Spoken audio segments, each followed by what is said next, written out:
10 जनवरी 2025 शुक्रवार के दिन आ रही है पौष मास के शुक्ल पक्ष की पुत्रदा एकादशी।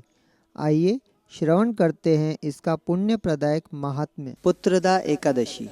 युधिष्ठिर बोले, श्री कृष्ण कृपा करके पौष मास के शुक्ल पक्ष की एकादशी का महात्म्य बतलाइए। उसका नाम क्या है, उसे करने की विधि क्या है, उसमें किस देवता का पूजन किया जाता है। भगवान श्री कृष्ण ने कहा, राजन, पौष मास के शुक्ल पक्ष की जो एकादशी है उसका नाम पुत्रदा है। पुत्रदा एकादशी को नाम मंत्रों का उच्चारण करके फलों के द्वारा श्री हरि का पूजन करें। नारियल के फल, सुपारी, बिजौरा नींबू, जमीरा नींबू, अनार, सुंदर आंवला, लौंग, बेर तथा विशेषतः आम के फलों से देव देवेश्वर श्री हरि की पूजा करनी चाहिए। इसी प्रकार धूप दीप से भी भगवान की अर्चना करें। पुत्रदा एकादशी को विशेष रूप से दीप दान करने का विधान है। रात को वैष्णव पुरुषों के साथ जागरण करना चाहिए। जागरण करने वाले को जिस फल की प्राप्ति होती है वह हजारों वर्ष तक तपस्या करने से भी नहीं मिलता। यह सब पापों को हरने वाली उत्तम तिथि है। चराचर जगत सहित समस्त त्रिलोकी में इससे बढ़कर दूसरी कोई तिथि नहीं है। समस्त कामनाओं तथा सिद्धियों के दाता भगवान नारायण इस तिथि के अधिदेवता हैं।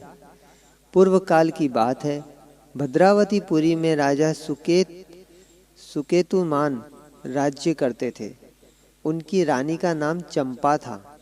राजा को बहुत समय तक कोई वंशधर पुत्र नहीं प्राप्त हुआ, इसलिए दोनों पति पत्नी सदा चिंता और शोक में डूबे रहते थे। राजा के पितर उनके दिए हुए जल को शोकोच्छ्वास से गर्म करके पीते थे। राजा के बाद और कोई ऐसा नहीं दिखाई देता जो हम लोगों का तर्पण करेगा, यह सोच सोचकर पितर दुखी रहते थे। एक दिन राजा घोड़े पर सवार हो गहन वन में चले गए। पुरोहित आदि किसी को भी इस बात का पता न था। मृग और पक्षियों से सेवित उस सघन कानन में राजा भ्रमण करने लगे। मार्ग में कहीं सियार की बोली सुनाई पड़ती थी तो कहीं उल्लुओं की। जहाँ तहाँ भालू और मृग दृष्टिगोचर हो रहे थे। इस प्रकार घूम घूम कर राजा वन की शोभा देख रहे थे। इतने में दोपहर हो गई। राजा को भूख और प्यास सताने लगी। वे जल की खोज में इधर उधर भटकने लगे। किसी पुण्य के प्रभाव से उन्हें एक उत्तम सरोवर दिखाई दिया, जिसके समीप मुनियों के बहुत से आश्रम थे।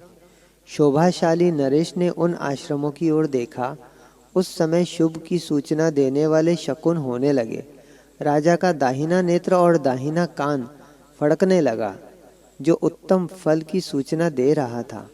सरोवर के तट पर बहुत से मुनि वेद पाठ कर रहे थे। उन्हें देखकर राजा को बड़ा हर्ष हुआ। वे घोड़े से उतरकर मुनियों के सामने खड़े हो गए और पृथक पृथक उन सब की वंदना करने लगे। वे मुनि उत्तम व्रत का पालन करने वाले थे। जब राजा ने हाथ जोड़कर बारंबार दंडवत किया तब मुनि बोले, राजन, हम लोग तुम पर प्रसन्न हैं। राजा बोले, आप लोग कौन हैं, आपके नाम क्या हैं तथा आप लोग किस लिए यहाँ एकत्रित हुए हैं, कृपया यह सब बताइए।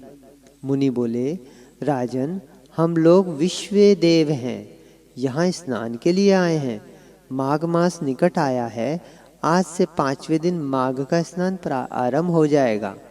आज ही पुत्रदा नाम की एकादशी है, जो व्रत करने वाले मनुष्यों को पुत्र देती है। राजा ने कहा, विश्व देवगण, यदि आप लोग प्रसन्न हैं तो मुझे पुत्र दीजिए। मुनि बोले, राजन, आज पुत्रदा नाम की एकादशी है। इसका व्रत बहुत विख्यात है। तुम आज इस उत्तम व्रत का पालन करो। महाराज, भगवान केशव के प्रसाद से तुम्हें पुत्र अवश्य प्राप्त होगा। भगवान श्री कृष्ण कहते हैं, युधिष्ठिर, इस प्रकार उन मुनियों के कहने से राजा ने उक्त उत्तम व्रत का पालन किया। महर्षियों के उपदेश के अनुसार विधि पूर्वक पुत्रदा एकादशी का अनुष्ठान किया। फिर द्वादशी को पारण करके मुनियों के चरणों में बारंबार मस्तक झुकाकर राजा अपने घर आए। तदंतर रानी ने गर्भ धारण किया। प्रसव काल आने पर पुण्यकर्मा राजा को तेजस्वी पुत्र प्राप्त हुआ, जिसने अपने गुणों से पिता को संतुष्ट कर दिया। वह प्रजा का पालक हुआ। इसलिए राजन, पुत्रदा का उत्तम व्रत अवश्य करना चाहिए। मैंने लोगों के हित के लिए तुम्हारे सामने इसका वर्णन किया है। जो मनुष्य एकाग्रचित होकर पुत्रदा एकादशी का व्रत करते हैं, वे इस लोक में पुत्र पाकर मृत्यु के पश्चात स्वर्गगामी होते हैं। इस महात्म्य को पढ़ने और सुनने से अग्निष्टोम यज्ञ का फल मिलता है।